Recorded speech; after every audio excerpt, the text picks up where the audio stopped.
Rip and tear, chats, until it is done. How you guys doing? Welcome to the stream, ladies and gentlemen, boys and girls. Good morning, good evening, good afternoon, whatever time it is, wherever you are. I hope you are having an outstanding Saturday. And thank you for joining me once again for what I hope will be some not terrible gameplay of Quasimorph. So yeah, again, welcome to everybody that showed up already. We got Yes Now, we got Kerbachev, we've got Grendler Kolo, Sage Raven, we've got, good lord, we got Troubleshooter showing up. All you guys that showed up in chat, thank you guys. Thank you guys so much for being here. Thank you guys for joining us for yet another Saturday stream. So, as far as what we're playing today, so for those of you that don't know, Quasimorph is an interesting little roguelite title that just came out in, well, it's been in beta for a while, but it just hit early access back in October. And I got the game a few months ago, but didn't actually play it until recently because it was a little not great at launch. There were a lot of bugs. And there were some other things going on with the game that were kind of troublesome, so I wanted to give it some time, let the devs cook a little bit, and they did, and they just recently released an update, I think 2 or 3 weeks ago, that fixed a lot of the bugs and fixed a lot of the things that were wrong with the balance and things like that, so it really does feel like a new game, and so I figured now was a great time to jump in. I have been playing it a little bit off stream just to kind of get a feel for the mechanics and how everything works now. But if you don't know what Quasimorph is, it is a turn-based, top-down, roguelite type of game. The best way that I can describe it is imagine if Stonehearth, Doom, and Escape from Tarkov all had a child together. It has the kind of click-based, turn-based roguelike formula of Stonehearth. It has the overall future space demon war aesthetic of Doom, and it has a lot of the extraction type of mechanics that Escape from Tarkov does. So, for example, you'll put your mercs into a mission and you'll try to get in, do whatever you're doing, and get out, but you're risking the kit and you're risking your troops. And if they die, that's it. You lose them. You have to start all over. So, but we'll show you. We'll get into it. So let me start the game up. I wanted to let you guys see it from the very beginning. But yeah, we'll get into some Quasimorph. So you'll have to excuse the flames, but here we go. Yeah, you're not wrong, Kerpachev. There's definitely a little bit of Event Horizon mixed in there. It draws from a lot of sci-fi horror influences. And honestly, I think that's a good thing. I think it's an outstanding combination of different things. Let's see. Is it gonna work? There we go. So this is, again, it's an indie game, and it is developed by, I think, a team of 4 or 5 people. It's a very small team, and they've been working on this for quite some time, and I enjoy the game quite a bit. So we'll get started. I'm going to start a new game for you guys so you can kind of see everything from the very beginning and try to get some understanding of what's going on, and I'll try to explain as best I can as we play. But we'll have to see how that goes. I'm not an expert by any means in terms of the game mechanics, but you can kind of hear. Well, you could hear if the game audio is working, but it's not working. So here we go. Let me see. We're gonna go to this, and there we go. So yeah, you can kind of hear the music definitely takes some inspiration from like Doom and other titles like that as well. But yeah, let's start a new game. You can see I've already put in about 18 hours into the new patch on this new slab, but we're going to start a brand new save. The history of humanity is written in tears and blood. Liars, tyrants, idealists. They all tried to bring happiness on the edge of a sword. We waited for liberation from the shackles of fate, and were ready to go through the last judgment for it. Not for the glorious death for the eternal kingdom, love, or the Lord, but for a way to step off the path of suffering. But when the apocalypse came, we shrugged our shoulders and started profiting from it as usual. The creatures lurking in the depths of space didn't seem scarier than our own world. Armed with the hope that the darkest hour comes before dawn, we try to survive until the first rays of the sun.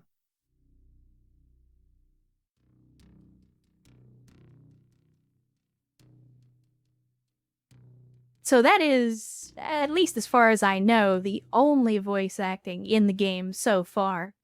But it's a decent enough VA for the tone that they're trying to convey.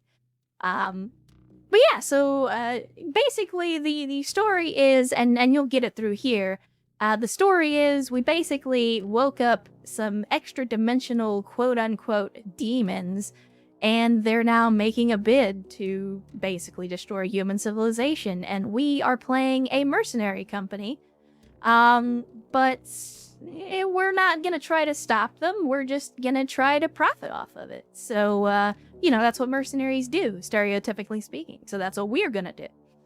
With that being said, it's, this is our waifu, and if you don't know, they actually refer to this lady as waifu in the promotional material. I think there's a specific line in the trailer that says something like, "Listen to waifu," or "Don't," whatever, it doesn't matter, or something like that. But yeah, so welcome, first of all, Car, to the stream, and Fool as well, repriming for a 3rd month. Fool, thank you so much for the support. Thank you for 3 months. And you're not wrong, Cymage. The game was definitely rough when it launched in October into early access, but the latest patch has really improved things. And so yeah, that's why I wanted to try to play it with you guys and show it off a little bit, now that I think it's actually in a decent place. And again, it is still early access. A lot of the planned features and stuff are not in the game yet, but I think that the core gameplay loop is good. And there's a solid game in here. As long as they continue to improve it, I think this can actually be something really special coming out of the indie space. Again, it is a small team, so it's hard to know exactly how long it's going to take them to get there, but we will see. We will see. But yeah, so here we go. Jane says, "Good morning, boss. Let's first restore memory after the diapause. Basically, sleep and recloning. During the ANCOM mission on Venus, we awakened a Quasimorph named... You know what? I'm just going to call him Tez. We awakened a Quasimorph named Tez. Now his Quasimorphs are still in our world, which is weird. There's no information in the news that we're involved. Meanwhile, corporations insist that Quasimorphosis is a fabrication and claim that Tez is a provocation by civil resistance. We're now orbiting Phobos and have time to recover and figure out what to do next. The supplies on the ship are running low, so we need to find ourselves some new, profitable... Do you want to continue the training? Sure. Basically asking me if I want to do the tutorial. And see ya, Wash! Welcome to the stream. Hopefully you're having an outstanding Saturday so far. Thanks for joining us as we play some Quasimorph. Attention, attention, Vector 4, Sector 6, Northern Hemisphere, 5 launches detected, rocket engines. Approaching rapidly.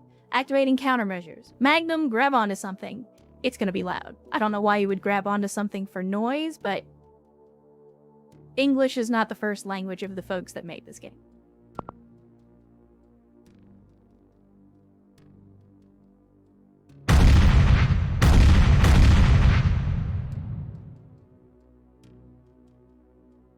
It seems to be civil resistance. We need to clear them out from Magnum. Magnum is the ship, by the way. They don't do a very good job of explaining that. Our future depends on it. And Erst as well, rolling into the chat on a Saturday. Welcome, Erst. Hopefully you were glad to be here and having a great Saturday so far as we get ready to rip and tear. Let's remember how to move. I already know how to do that. Yeah. So this is the game, and yes, of course, it is pixel art. We can look around with the right mouse button. It doesn't actually cost us any action points to do this, but everything else is based on an action point economy. So basically, so you guys can understand a little bit of what's going on, and now that I'm thinking about it, I need to move myself here, and the game's gonna go a little wonky as I do that, but I need to move myself here, or you guys are gonna be missing some critical information about what's going on in the game. I think I'm gonna bump myself up to like right here for right now. Well, yeah. I will move myself as needed if it comes to that. We will see. There are some interface elements that you'll need to see in order to understand what's going on. And Erst giving Kerbachev a gift sub. Erst, thank you so much for the gift sub, and Kerbachev, welcome to the Cult of Bad Tactical Decisions. Hopefully you will enjoy your stay and the Kool-Aid. But yeah, so like I was saying, there's an action economy in this game, and unlike most roguelikes, you as the player have direct control over how many action points you get per turn. So basically, this game is turn-based, and you'll understand as we actually get started and play. But right down here in the bottom, you'll see this part of the interface. This is actually your walking type or your movement type. And we can cycle through 3 different stages, although I don't think it's actually going to let us do that right now. Yeah, I'll explain a little bit more as we get into it. We need to get through the tutorial first. So we're going to take all this stuff again. We need to head to the elevator. It's across the room. We need to eliminate all these bastards, which is exactly what we're going to do. I'm going to make sure it did, in fact, put everything on. I'm going to keep the suit for the lulz. This is just like a space suit. They suck and they have no defensive capabilities, but I like to keep them just for the hell of it. Alright, so we're going to go out here and we're going to see if we can kill us some dudes. Yeah, I already know that. Thank you. So here's the elevator. I don't remember if there's anything else, but I'm going to check. Doesn't look like it. So to move between station levels, we use the elevators or the stairs. Basically, this elevator is going to be a common thing that we see in the game. Each stage is broken up into multiple levels, and the elevators are how you move between levels. So in this case, we're going to go to med block because that's where they're telling us to go first. We're going to grab some poppies, as you do. Just like Tarkov, we're going to loot everything that isn't nailed down.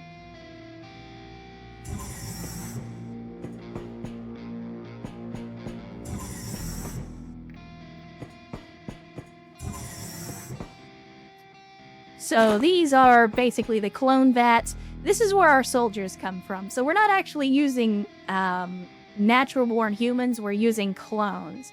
And so this being our ship, this is where our clones are going to come from. And this, as far as I know, at least in this version of the game,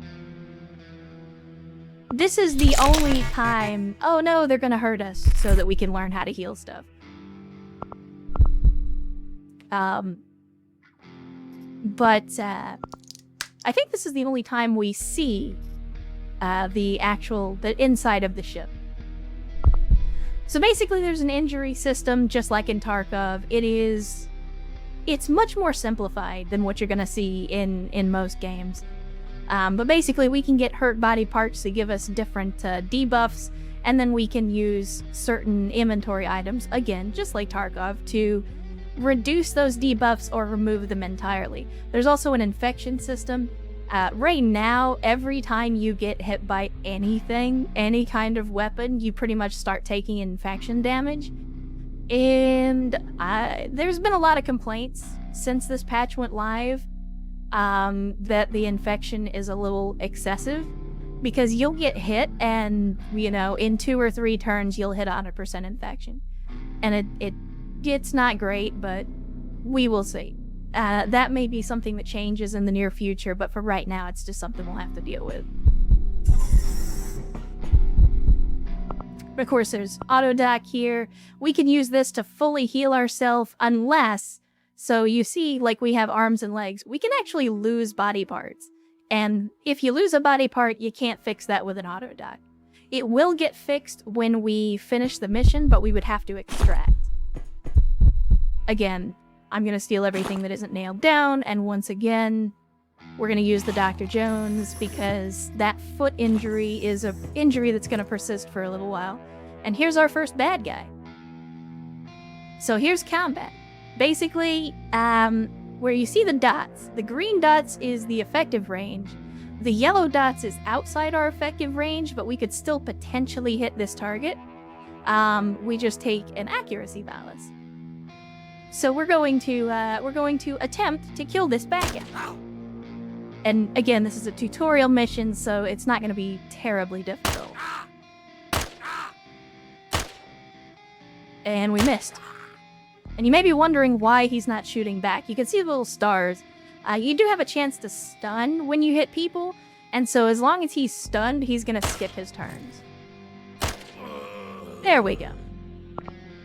Now we'll go loot his body and get an assault rifle. It might let me change... Yeah, okay, so now's a good time to mention the action economy. So in the game, the player, at least as far as I know, is the only one that has the ability to change the number of actions they get per turn. So there are 3 action economy settings, right? In other words, for every ton, quote unquote, we can either get 1 action by sneaking and making it harder to detect, 2 actions, which is the default stance, or 3 actions by running, which allows us to act 3 times per 1 set of actions from the enemy. The only problem is our inventory is not available and we can't interact with anything. So we can't loot anything, we can't open any doors when we're running. But when you're in combat, it's a very good way to get yourself more actions. The only problem is, by running, you deplete your hunger meter, which is another thing that's probably going to get tweaked in the near future. But yeah, so the action economy is variable for the player, but for most enemies, it's going to be one of the 3. So they're either going to get 1, 2, or 3 actions per turn, and that doesn't change for them. So really, it's not so much about... I guess it's not so much about the enemy or their gear or anything like that. It has more to do with knowing which enemies are more dangerous, what attacks they have, how fast they are, that kind of thing. I don't think... Oh no, these pants are actually better than the ones that we have, so we'll take it. And you can even look, see here, speed slow. This is... When you examine an enemy, you can tell how fast they can move and basically how many actions they get per turn.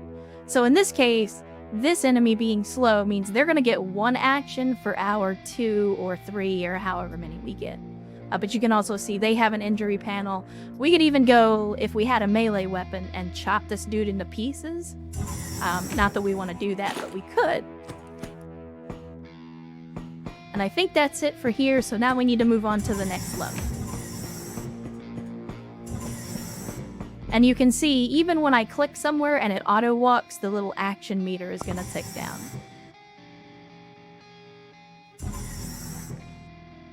So here's the arsenal.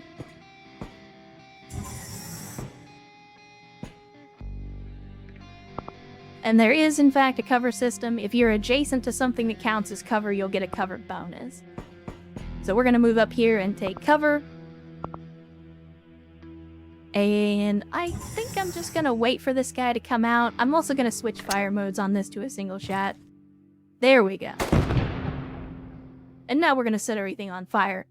And just like, for example, Project Zomboid, fire bad. Fire very, very bad. It doesn't spread like in Zomboid, but it is absolutely lethal.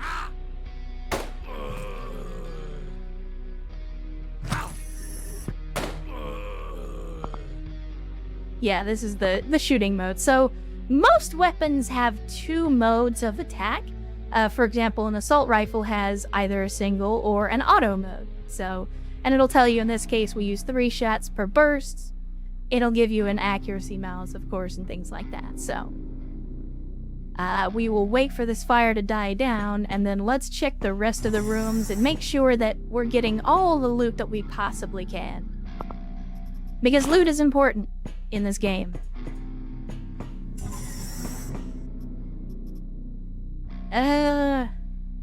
I don't know that I want the Gorgon, if I'm being perfectly honest. The poison damage can be really useful, but it's not useful against every enemy type. Oh, we already got a pistol. I think we take the Gorgon, just to give ourselves some options. I will check these guys, and here they have some food, which is good. I'm gonna take their ammo so that we've got some more bullets. Their armor is in a little better condition than ours, so I'm gonna take that too. And we will eat some food. Again, eating is one of those things that I think is gonna have to be tuned a little bit. Because even on the default settings, you get hungry way too fast. We're full up on ammo. I guess we take the SMG rather than the pistol. And he's got some better pants, I think. That just gives us a little extra resistance on fire damage, which I don't think we really need. Yeah, we'll go with what we got. And here we can see where they came in. Nothing else in here, so now we head to the final level.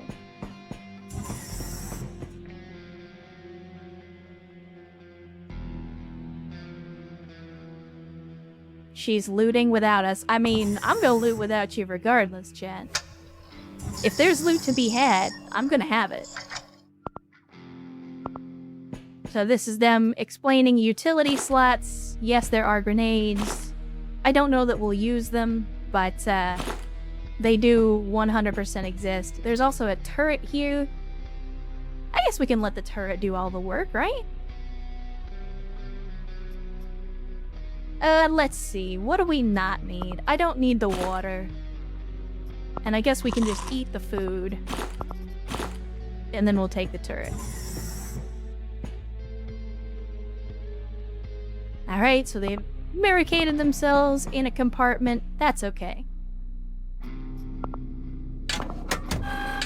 We're gonna set this turret out, and then we're just gonna wait these donkeys out. I'll check this room over here. Oh, yes, please. I believe I will. You know, this is the typical video game thing. When they give you a bunch of ammo and stuff, it's usually a bad sign. Let's go here. There we go. Now we wait. And it's a good thing we did. So they're going to try to destroy the engine. We're going to try to kill them before they do that. And I'm basically just waiting turns until they get close enough.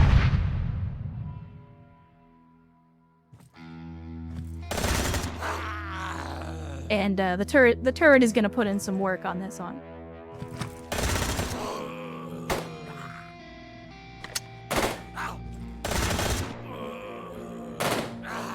And yes, you may have seen there, basically all of the terrain in this game is destructible. So even if it doesn't look like you have a path, you can make your own path. And that's another feature that can be very, very useful. This is a game that rewards thinking outside the box. Kurbachev, as far as I know, they don't really explain anything in this game, and that's okay. They don't need to necessarily explain it.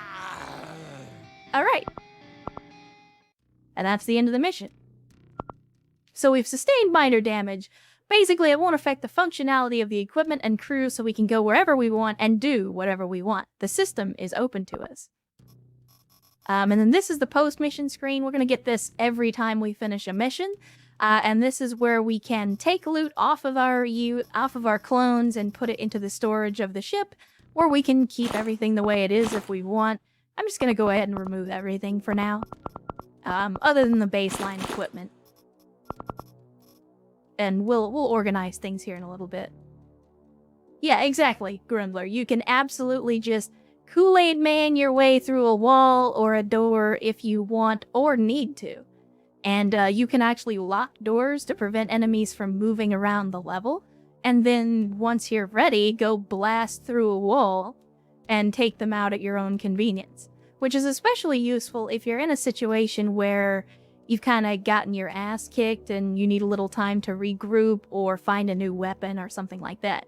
You'll notice all these weapons have little yellow bars, all the gear has little yellow bars. That's durability. And again, weapon durability is another thing that people are complaining about a lot in the game right now. So I suspect there may be some tweaks. But yeah, you can absolutely, like, this submachine gun, you can put about 100 rounds through it or 140 rounds through it before it completely breaks. Which doesn't make any sense, but it is what it is.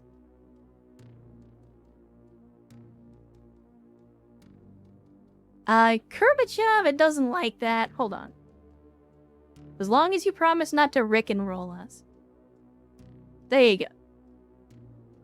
And then we'll finish the mission. And this is the clone that we were just playing as. Again, I think this is the one and only time that they show up in the game as of right now. We can certainly do just as Jane said. Contracts are waiting, but as the saying goes, honor is lost, everything is lost. Honor is preserved, everything is preserved. We were able to track down the exact locations of the shuttle launches. It's Rogue City. Most likely Civil Resistance has set up a training center and a transshipment point there. Before we start chasing money, I suggest dealing with them right here and right now. So it's going to ask us if we want to do this mission. We don't have to, but I think we will, just for fun. Great. I'm glad that honor is not an empty word to you, boss. Just in case, I mean, I've said my piece on honor and Battletech, but you guys already know. Just in case, I'll remind you about the standard mission preparation interface, blah blah blah, more tutorial stuff. So here we're going to select our clones. Right now we have 4 by default. You start with 4 different clones, and each clone has their own specialty. So for example, Francis, if you look at the very bottom, like, they all have their own stats. Each clone is better or worse at certain things. So this guy's got 70% melee accuracy, but then Victoria only has 60% melee accuracy. Francis has 2,000 calories of hunger, Victoria only has 1,800. But if you look, his accuracy is 60% and his dodge is 10%, but Victoria gets 65% accuracy and 15% dodge chance. But if you look at the very bottom, that's the one thing that majorly sets each clone apart. So in this case, Francis gets 100% additional weapon durability on all weapons that he carries. Victoria gets extra weapon range. We've got Percy, who gets additional resistances to everything, so basically they're a tank. They can just take more damage. And then you've got Isabella, who ignores infections. And infections right now, being what they are, Isabella is actually super strong right now because she just doesn't get them.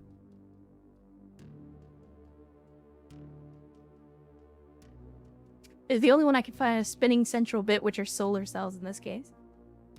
Yeah, I mean, I would think, and I'm kind of jumping to the middle of your conversation, but I think spinny bits, at least for right now, a lot of it draws its inspiration from 2001 and the whole concept of, like, a rotational force to create artificial gravity.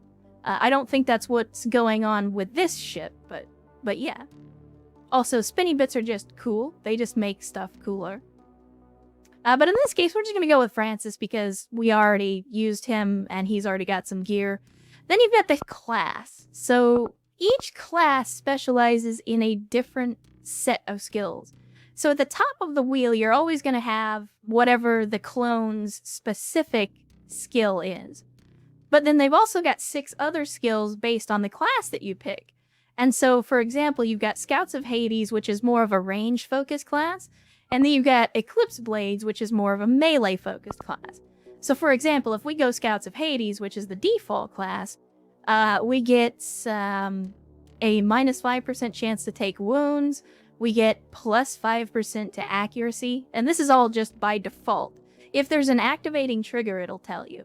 But like here, just taking this class, you're 5% less likely to get wounds, you're 5% more likely to hit your target, you've got 15% less spread on your firearms. Then you've got a dodge chance, but it only triggers whenever someone attacks the players. So it doesn't matter if we get hit. If they attack us, if an attack is made on this character, they immediately get an additional 40% dodge chance, which is really good. Here we've got just plus 5 health by default, and then anytime an attack successfully hits us, then we immediately get 25% damage boost. And these are timed. The ones that are activated are timed, but they can trigger over and over again. So this is basically just a ranged class, gives us extra dodge, extra accuracy, extra damage, and extra health. It's a good default class if you don't know what to do. And hi, I'm Asuka. So hello, Asuka, and welcome to the stream on a Saturday. Hopefully you're having an outstanding weekend so far, and we appreciate you coming by to join us for some absolutely totally not Escape from Tarkov. And we're playing some Quasimorph today. But yeah, I'm going to go with the default class that they've given us, and then we can go here, and this is the point where we can now decide what equipment we're going to take in. And this is going to be familiar to anybody that knows Tarkov, because it's very similar in concept, even if it's a much simpler system. So because we're going to go into this mission, let's see. I think we'll save the assault rifle. I'm just going to take this old SMG that they gave us, and we'll go ahead and load up the gun, and we'll take a stack of ammo. We don't have much in the way of medical supplies, so I'm gonna be careful here and not take too much. But if you decide to play this game, I absolutely recommend always take some medical and always take some food. I'm not going to take food this go around because it's an early mission and we should find more. But keep in mind, this game is very unforgiving, and if you go in without medical and without food, the game will absolutely kill you. Make no mistake, this is a very unforgiving game, and you can and will lose your people very quickly and with absolutely no notice. In fact, once you start dealing with the demons, or I'm sorry, the Quasimorphs, there are many, many different types of Quasimorphs that can basically one-shot you. And that's what I mean when I say you being successful in this game is a matter of not necessarily having the right moves or the right equipment. It's about knowing what enemies you're facing and how to deal with them. But we'll get into that as it comes up. For right now, this is probably going to be a relatively simple mission, so we'll get into it, and we're going to show these monkeys what for. Teach them not to attack us in the future. Keep in mind, we're not getting paid for this. Taking a contract would have been a better idea. Civil Resistance has set up a field camp in Rogue City, training complexes, as well as some kind of medical facilities or laboratories. It's unclear. Sometimes messages flash in the CBN, that's our interface. The terrorists are accumulating rare and valuable items, hiccups chat. Weapons and equipment for their liberation struggle. Maybe we can justify the time spent here if we're lucky, so let's get even, but let's do it with benefit. Get to their anti-space defense complex and destroy it. After that, the pilots will direct Magnum to the cargo dock in Rogue City and will start loading everything that's lying there. And this is how every mission starts. We're going to fly into the area, we'll get a brief overview of the initial area, and then that's it, we are on the ground. Our scanners see several ways to solve this problem. First, there's the main elevator connecting the cargo dock to the control center, but the number of biosignatures of the elevator is extremely high. Obviously, there's quite a strong security there. Secondly, there's a bypass route through the stairs and warehouse level. I would recommend using the second option as our main plan, but if you feel confident, you can act as you think best. So this is a little bit of a rarity right now. In the game, there aren't a lot of scripted missions. The 99.99% of missions, basically everything outside of the tutorial, is procedurally generated from tile sets. That means every time you go into a mission, the layout is different, the enemy layout is different, and so on and so forth. So this will be the last mission, and I think this is proc gen as well, but this will be the last mission that has a lot of scripting. From here on out, it's basically going to be cookie cutter. But we're going to go ahead and start moving. I'm going to switch over to the SMG, and we will see what we're up against.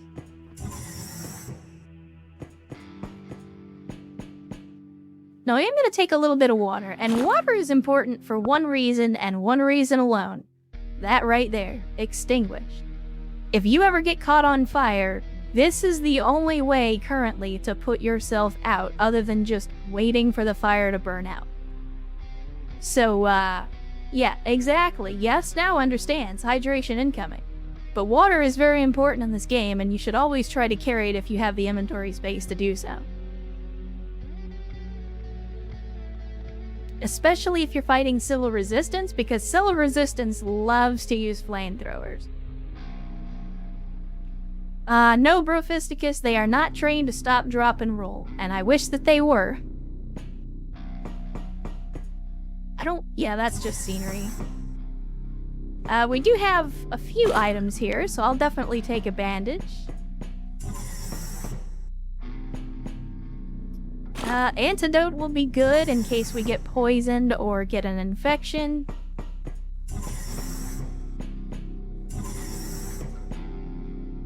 So this is a good example right here. This is a ledger. And this is... It's not a resource, it's basically a trade item. And we'll get into trade eventually. Make your streamer drink something. Yeah, I mean, that's basically all it is, yes, now, but it's also a good opportunity for you guys to make sure that I'm taking care of myself, because I'm pretty bad about not drinking water when I should. But yeah, so this is actually a good opportunity, I think, to mention the Quasimorphs, and actually I need to move myself just a little bit more there so you guys can see what's going on. So down here in the down here in the bottom right corner, you'll see Absentia. This is your Quasimorphs level. This is basically how much the barrier between hell and reality is breaking down. And the higher this number goes, the more likely demons are to show up in a level. Right now, Absentia means there is no chance, and it also means that it's not going to go up. This is because we're on Mars. Mars is the only area currently in the solar system where demons cannot appear. And that's actually a good thing, because it means that Mars is much easier and it requires a little less resource management. So consider Mars like the easy mode, or if we're speaking in Tarkov terms,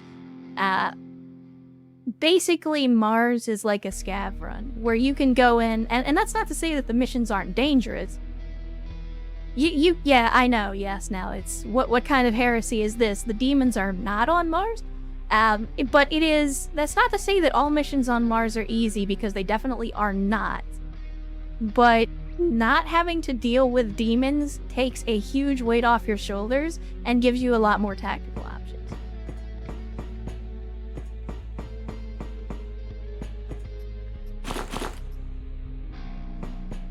And the reason I'm taking the poppies is because we can use the poppies to... We can use the poppies to create morphine, and morphine is important once we start dealing with demons. Well, we killed the one guy, but you can see there's another guy down here. So another thing that you can do as far as stealth, if I go to stealth, you only get one action per turn. But the other thing is you'll hear enemies in a radius around you, but currently there's no enemies. We got rusty parts. I don't really want those. Alright, here we go.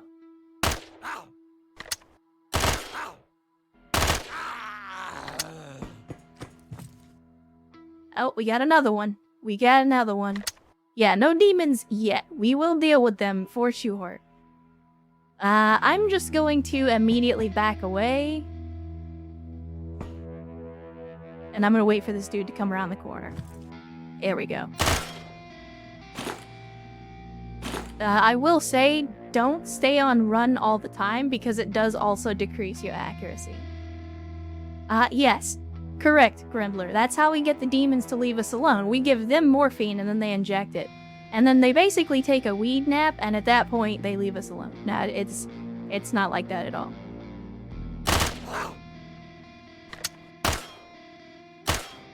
Excuse me. There we go. Oh, mama, we got some explosive ammunition already. Well, don't mind if I do. You don't really ever need more than one stack of normal ammo, so I'm just gonna leave that behind. I kinda wanna take this.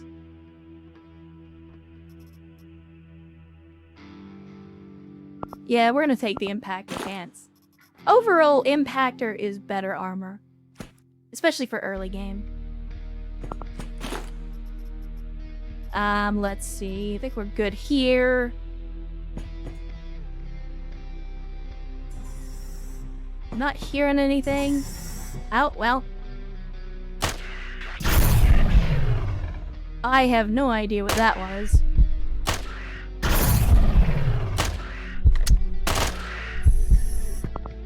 Good lord. This guy is taking a beating. So let's get over here and we need to reload. Alright, I'm gonna let this dude come to us. Shit.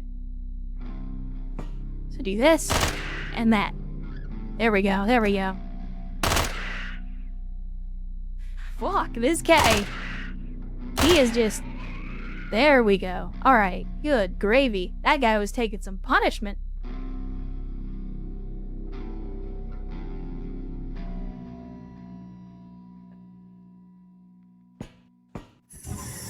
Oh, there's another one. Oh, that hurt. Alright, so we currently have an injury, but we also kind of need to defend ourselves here. Let's see. How bad is it? Bandage? Yeah, let's go ahead and slap the bandage on. There we go. There we go. But we do have the infection, of course. And you can see it just continues to go up. So I'm just going to go ahead and use this antidote that we picked up, and hopefully... Yeah, that was not enough. Well, fine. I didn't want to use antibiotics, but we're going to. Oh, that's why this guy was so hard to kill. So he's got the People's Front armor, which is actually really good armor against firearms. Again, especially in the early game, so we're definitely going to take that. And I'm going to take his gun, too. That was a fun energy weapon. And then we got ourselves a Space AK here, which I guess we'll take for now. We'll probably end up leaving it behind. Oh, we got another one. Alright, and they got a turret. We didn't bring any grenades, did we? We did not. Alright, well we just picked up this AK. I think now's a good time to use it. That is not the gun that I meant to use, but I'll take it.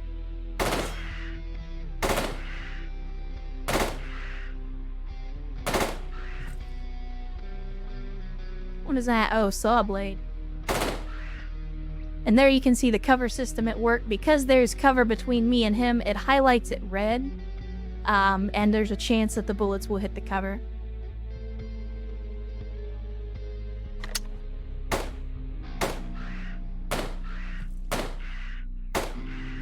Oh boy, they have pulled out all the stops on this one. There's another guy. I'm gonna let them come to me. Maybe not. Are they gonna hang back? Yeah. Oh, crap.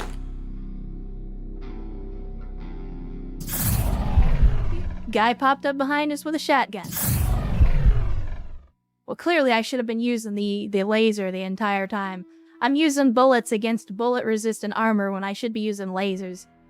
That's your damage type conundrum right there, Chad.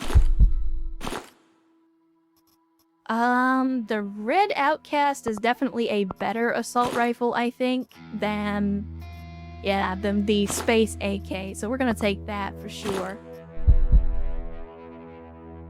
And you can hear the little heartbeat sound. That's one of our abilities having been activated. Take more food, take more energy cells, unload the ammo on this. I really want to take more of this armor. We may come back for it, because it's really good. I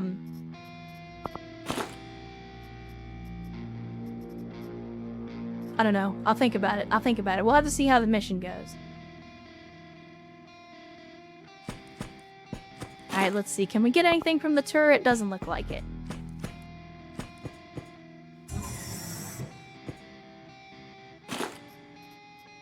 And we got a splint. We've also got some shotguns. Shotguns also are really good, especially in early game. They start to fall off a little in the later game when the enemies have better armor. Tell you what. I'm just gonna ditch this SMG for now. We got better weapons. Alright, there's the stairs. So we can either take the stairs or the elevator. I want to take the elevator because I like a good fight. But I want to explore the rest of this level. Thankfully, because we don't have to worry about Quasimorphosis, it also means there's not really a timer on this mission other than our hunger level. Obviously, if we starve to death, then that's a bad thing. So we'll go to the control center. Now, when you move between levels, all of the items and the layout and everything stays the same until you complete the mission. So I can basically leave that armor, go complete the mission, and then right before we evacuate, I can potentially go back and pick up more of that armor if we have the inventory space for it.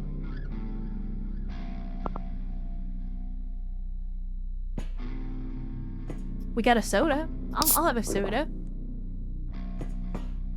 We got a pistol here, not super useful. Oh, hello.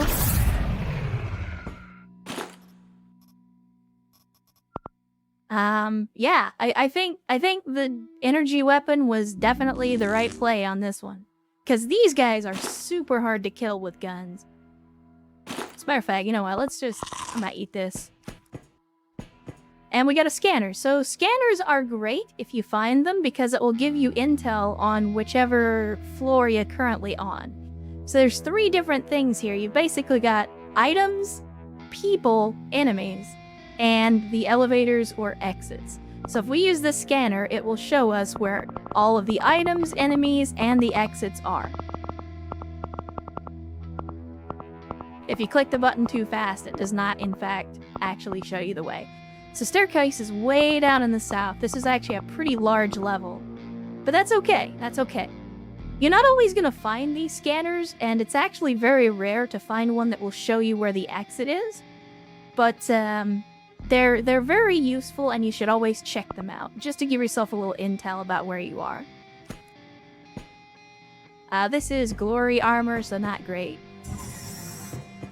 So we definitely need to head south.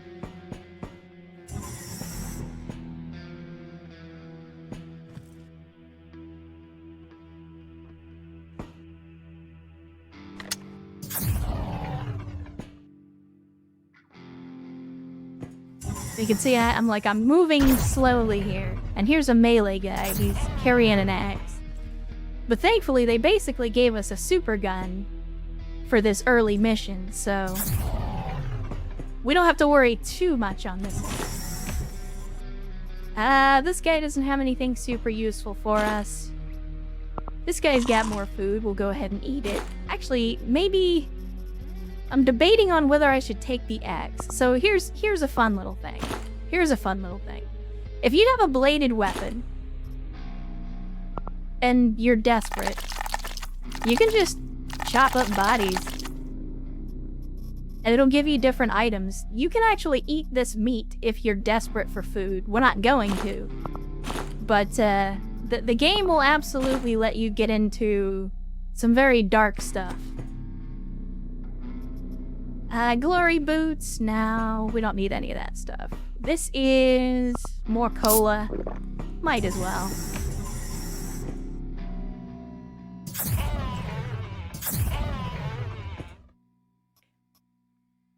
So when I hear those very low resolution death sounds, I get vibes of the old school Mein Leben whenever you kill the Nazis in Wolfenstein.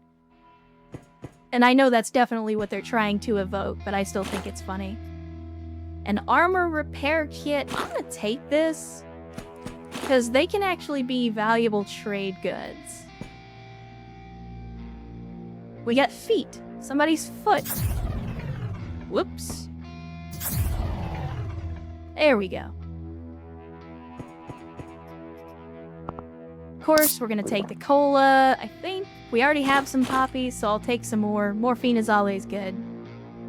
Yeah, Quake 2 is another one where you get those like low res death sounds. So we need to head south. I just don't know if this will let us through. Cigarettes, again, a great way to decrease quasimorphosis if it's getting high. Thankfully, we don't have to worry about that on this mission. Here's another scanner, but we've already scanned everything, so we don't need it. I guess we'll go this way. The hallway appears to be leading to the south, so we'll head this direction. More cigarettes. They really want us to take some cigarettes. Where are we at? Rusty parts.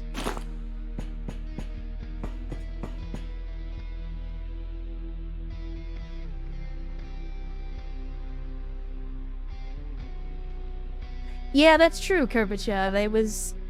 It was definitely, I mean, again, you guys probably already know, but Quake and Quake 2 were kind of transformative for first-person shooters.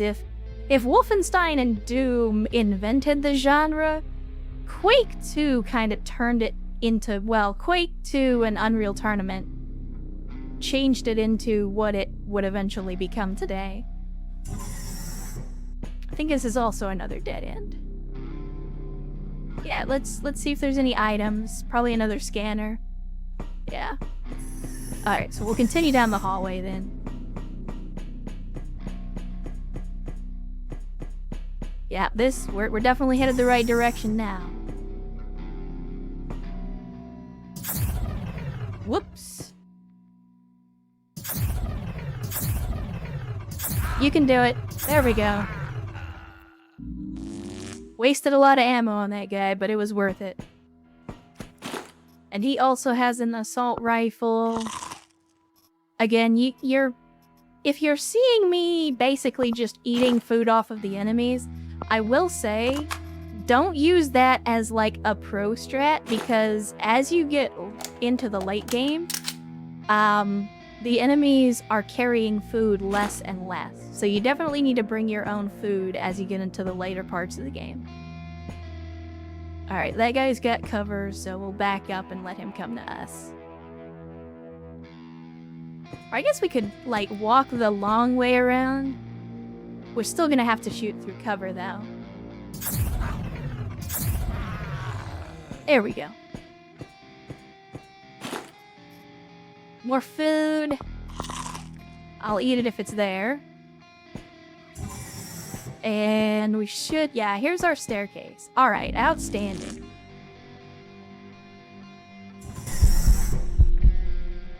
And we just walked into an enemy ambush.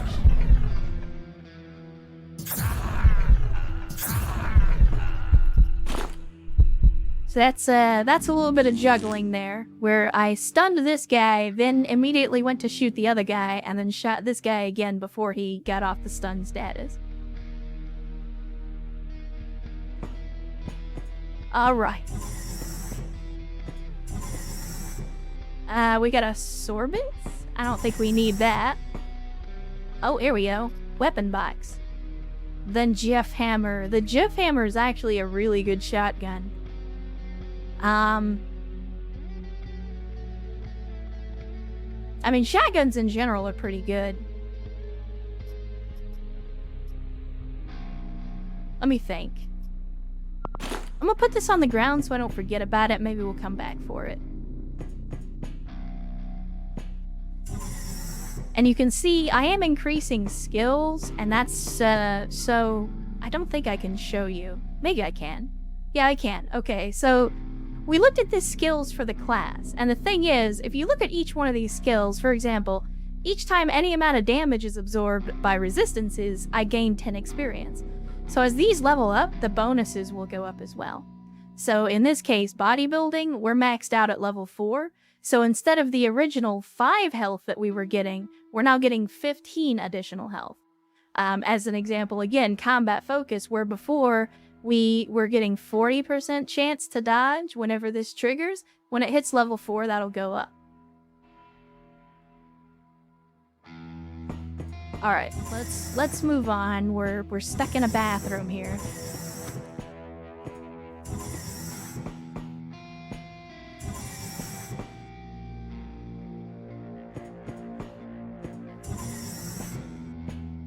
And here's our... So this is another thing that can happen because of procedural generation. We just got onto this floor and already here's the exit to the next floor. Honestly, there's a part of me that kind of, like, for the sake of expedience, wants to just... And this is the problem with energy weapons. Sometimes you set stuff on fire unintentionally. Well, some people might consider that unfortunate. This is another thing you can do. If you right-click on enemies, you can actually examine them, and this will show you what they have equipped, their resistances, and it'll also show you, if you want to look at them before you kill them, it will show you, for example, their speed, what they're going to be doing next turn, how much health they have.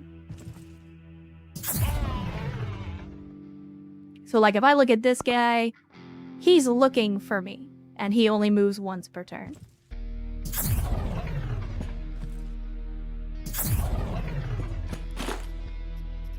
So if you want to get into that, like, super granular information, you absolutely can. I generally don't, because, again, bad tactical decisions. I kind of just wing it. So, fun thing, they have medical glue here, which I think is an allusion to super glue. So if you don't know, super glue was originally developed by the military as a quick way to seal wounds, and I mean, most of the time we don't use it for that purpose, but it can and is still used for that occasionally. It's probably not healthy, but it is a thing you can do with super glue. Let's head up to the next level. Again, these missions... Oh, no, wait, this is... Wait, what? Hold up. So this took us back to... a previous... Oh, okay, so this is the staircase that we bypassed. Got it. Got it. Now I understand.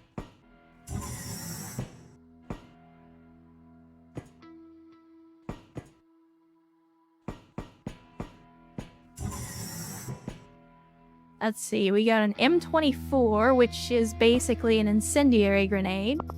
I will absolutely take that. I don't know if we'll use it, but I will take it.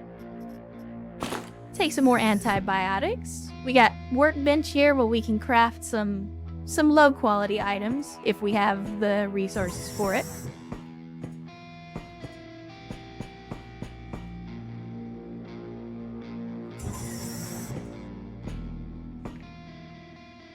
Okay. Let's see. So our exit is either going to be to the west, or it might be here to the south. We'll check the south since it's closer for right now. The issue, of course, is we do have the hunger meter to contend with, but because this is an easier mission, we've got plenty of food, so we should be alright for now. Let's see. Oh, wonderful. Just random pile of turds sitting on a shelf. Where, Erst? I didn't see. There are axes in the game, for sure. There may have been one on the ground, I just wasn't paying attention. Yeah, just some random dude took a shit and then just put it on the shelf. I don't really know why. I mean, there's human skin laying on the ground. There was a skull on one of the shelves up here. So, I mean, there's clearly some demonic shit going on around here.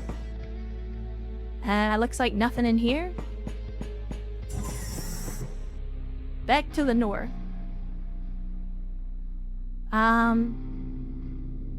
Oh yeah, there is. That's the Varangian axe. It's not as good as some of the other axes, but you know what? Just for fun.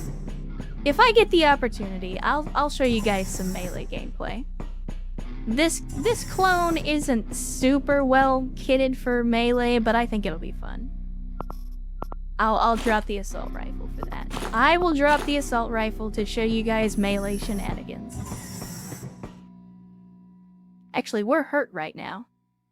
Go ahead and use the water. That's another thing that water is useful for. It does give you 10 additional health points back, which if you don't have health kits, that's, as far as I know, the only other way to get health. The health system in this game is a little bit weird.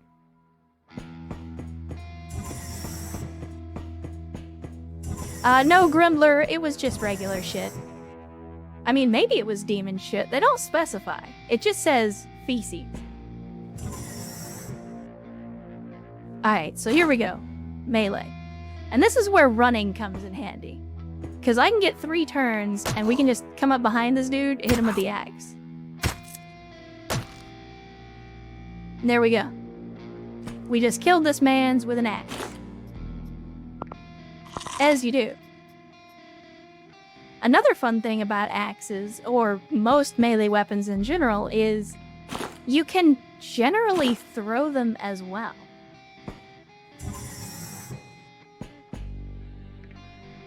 Oh, well, we got an enemy here. Oh, and we have a grenade. Oh, we found the armory, chat.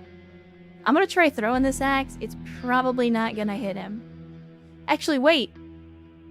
No, okay, we can throw it. It is... Did we miss? I think we missed. Alright, well, return fire then.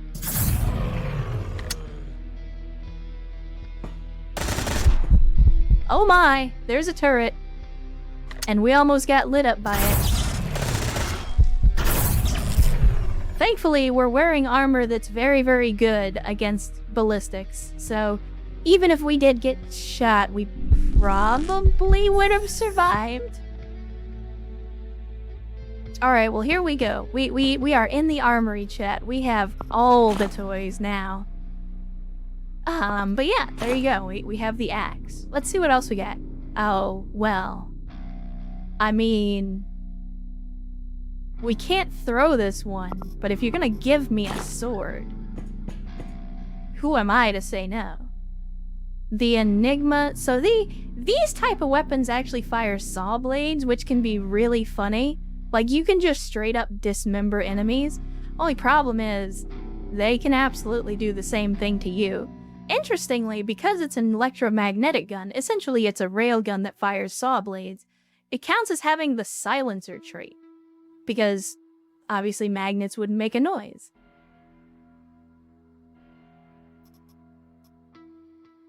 Yeah, exactly, Kurbachev. And that's the thing. Like, the action economy, I'm not really using it right now because, again, early game, early missions. But the action economy is very, very important to being successful, especially in the late game. You know, using or knowing when to use, like the sneak mode so that you can hear your enemies around you versus using the run mode so that you can get away and get to cover. Like, that kind of stuff is very, very important, especially in the late game.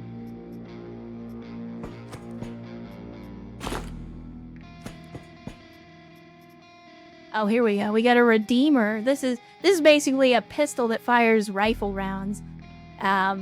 It's another fun game. So these are later game weapons, and this will be pretty much the only chance that we have to get these this early in the game. We'll have to wait a while before a lot of these weapons show up again. And there's a grenade launcher.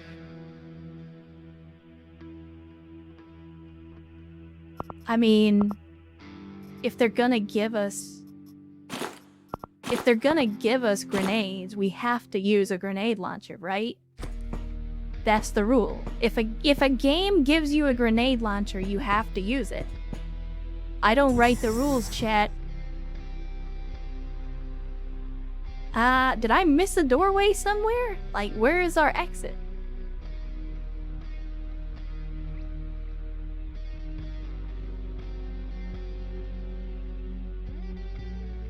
Chat, I am very confused.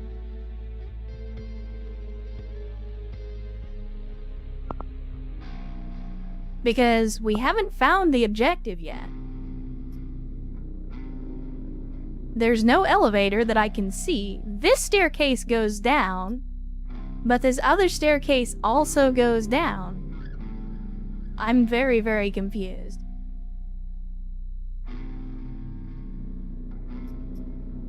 There are no other doors. I don't think that the proc gen messed up, but it can happen occasionally.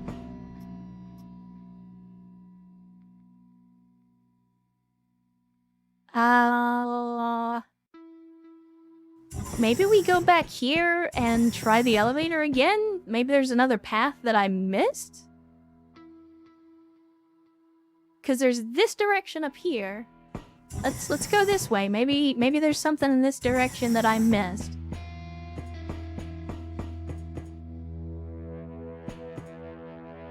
Yeah, I could smash the walls. Because we have the full layout of this map, which shows us the exit, but it doesn't necessarily show us the objective.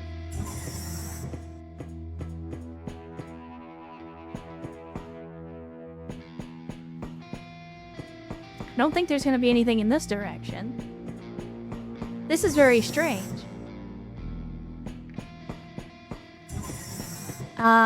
If it's bad proc gen, then this will be probably only the second time that's happened to me. I mean, it is possible. It's always possible with proc gen, but it's very, very rare. This game is usually pretty good about its procedural generation. Oh look, more shit. Just randomly. It says it's a resource too, although I've not gotten to a point in the game yet where you need it. And that's not to say that there isn't a point where I would need it, but I haven't gotten there yet. Also, we're really low on hunger, and that's concerning for a number of reasons. This is the problem when you run into a mission like this where you can't, Well, Asuka, I appreciate it. I'm glad that we could entertain you with BattleTech. I'm glad that you enjoyed the content. And if I could make any of your days better, then that's, as I've said before, that is always my objective. I do this because I want you guys to have a good time. I want you to be able to hang out and enjoy yourselves. So I appreciate the compliment, and I thank you for enjoying the content and joining us. So please feel free to hang out and continue to enjoy said content. As long as you guys want to watch it, I will continue to make it. Here's another axe, but the sword is... Actually, the sword isn't better. Well, okay, so the sword is kind of better because it has a higher minimum damage, but it has a lower maximum damage than the axe. But yeah, it is in fact called a chop-up.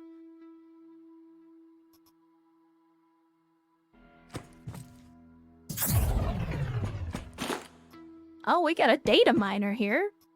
Data miner will reveal the entire floor. That can be a very valuable trade good, but I want to check everything else first. We got some duct tape. Duct tape fixes everything, chat. I really want to take that grenade, but we've already got a lot of grenades. Let's see, we'll drop the antidote. I like taking these gunsmith and armor's boxes because they're great for trade. And again, I know it's still early game, so we haven't gotten into trade yet. So I am very confused about where it is that we need to be going. And like I said, the problem that we're going to run into is there's not an infinite amount of food on this map. And I am going to start starving to death eventually.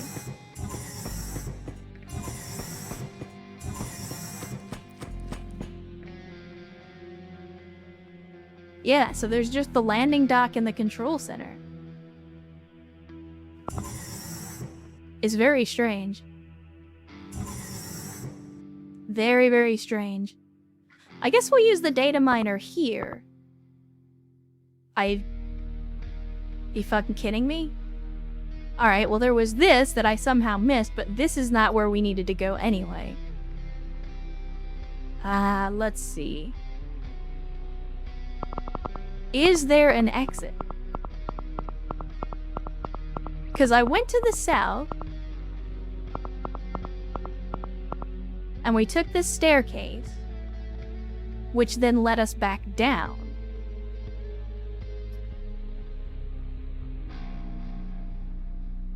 So, what am I missing here?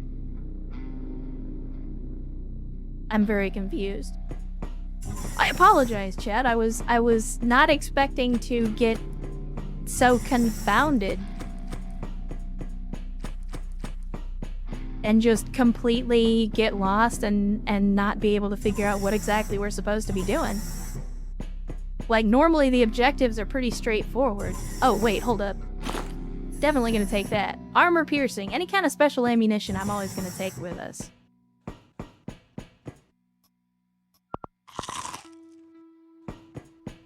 Got an employee ID, we got some infection stuff. Like, I'm coming down here just to check, but there's not really anything here that we need.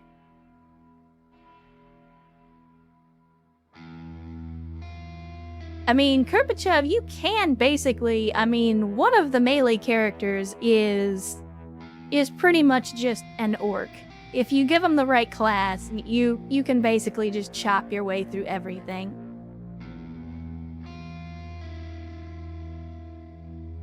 Heh.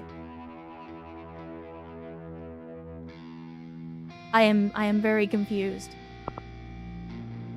Where am I supposed to be going?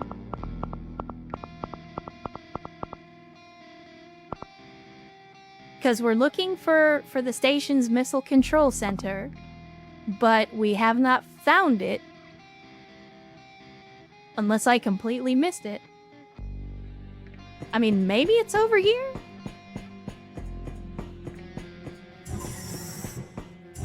It's the only thing that looks like a control center to me, so we will see. I'm gonna go over here and blow up this console, and hopefully that'll be the end of the mission. I might have either missed or skipped over the tutorial mission telling me to blow that thing up.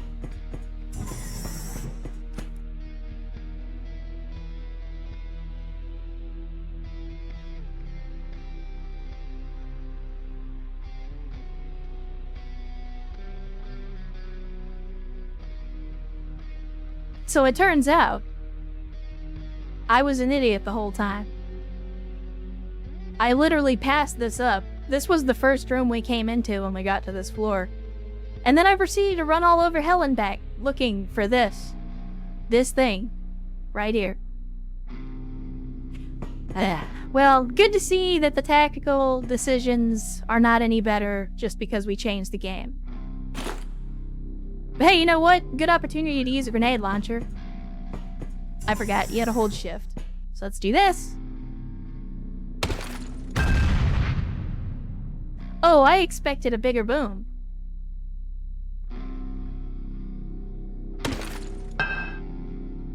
Excuse me?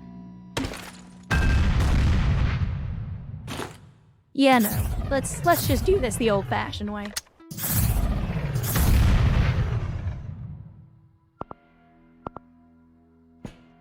There we go.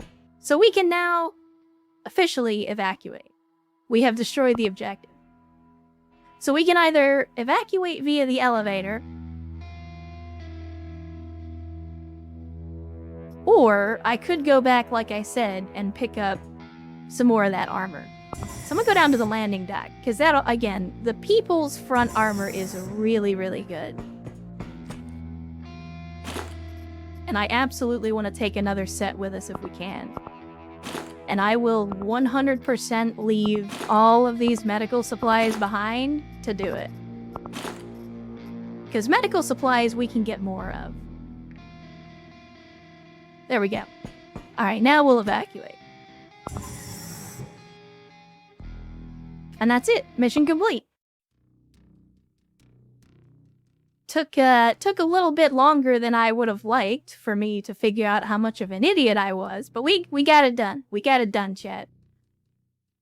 We not only took all the valuables, but also patched up the holes from the boarding shuttles. In Rogue City, we had everything we needed for that. Boss, we also found a PCPU with a database belonging to the Ancom Corporation. There's a lot of information about Quasimorphs' research. They're willing to generously compensate for our expenses in return for such valuable intel.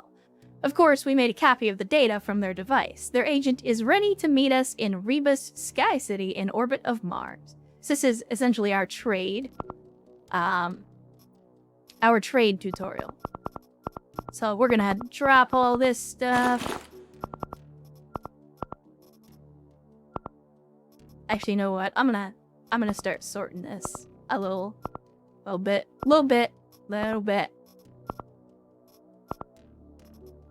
Organization is key, chat. You gotta be organized.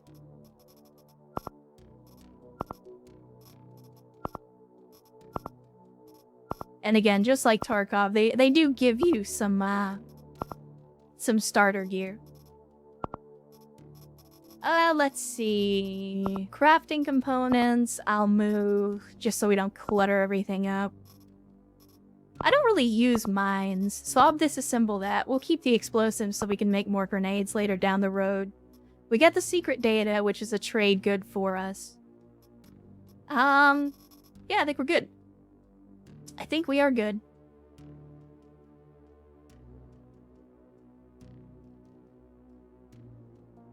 Alright, Erst, we'll see you in a bit.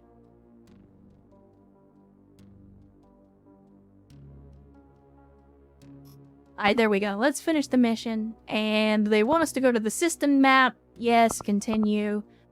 And they want us to go to Mars. So we're going to start the travel, but before we do that, I'm going to start production.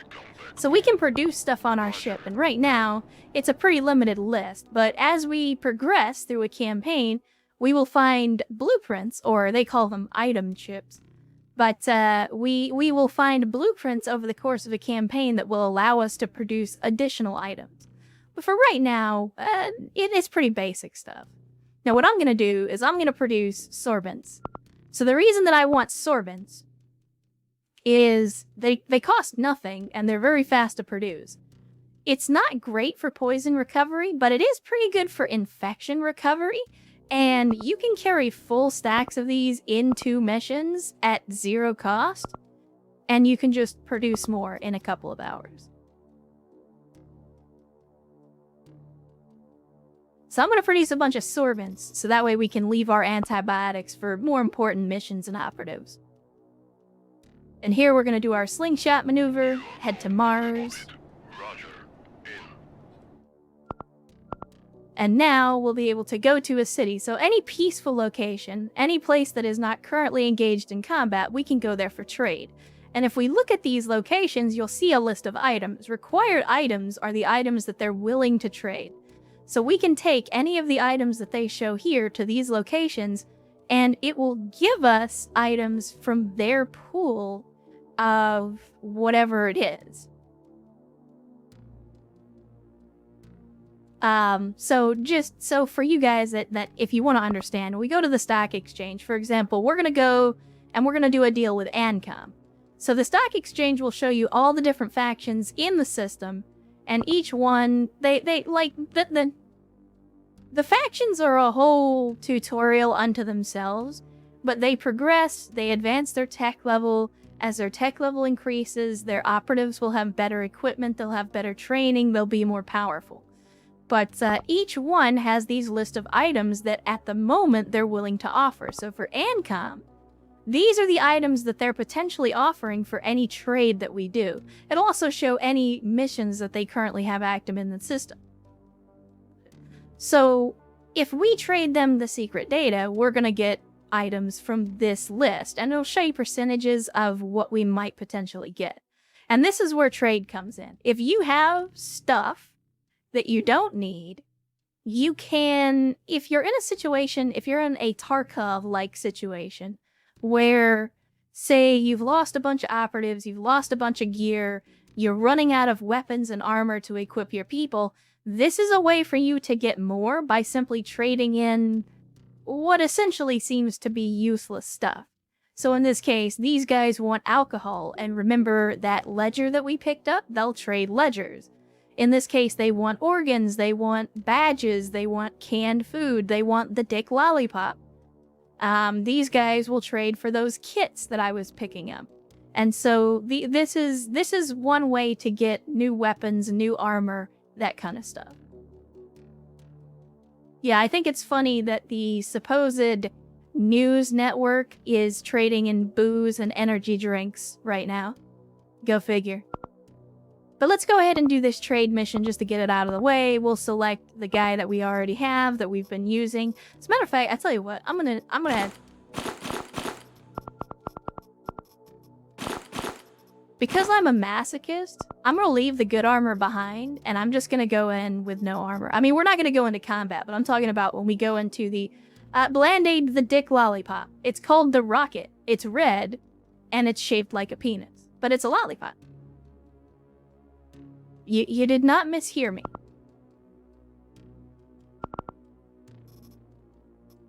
Let's see. We need the data, and actually, while I'm thinking about it, what else are they trading for here? They want food and cigarettes. Yeah, I can't show you because it won't let me mouse over it, but we'll probably come across them at some point. But let's visit the station.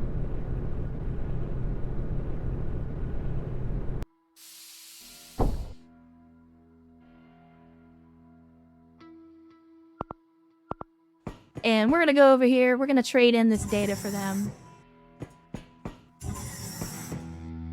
So anytime you go to trade, you're looking for this. You're looking for a dude dressed in white standing next to crates.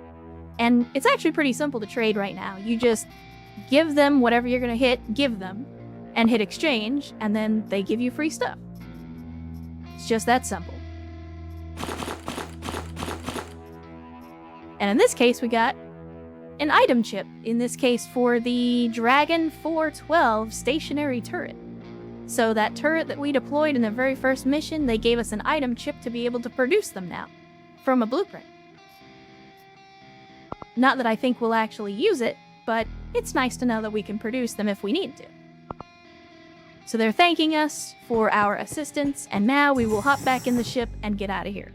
So yeah, as of right now, there's not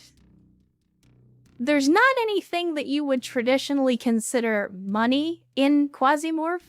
All trade is done through barter. So you exchange stuff that they want, and then they give you stuff from their list of whatever they're offering at that time. Unlike a lot of games of this nature, you're not going to find yourself, collecting rubles or bitcoins or whatever. Like, you don't buy things that way.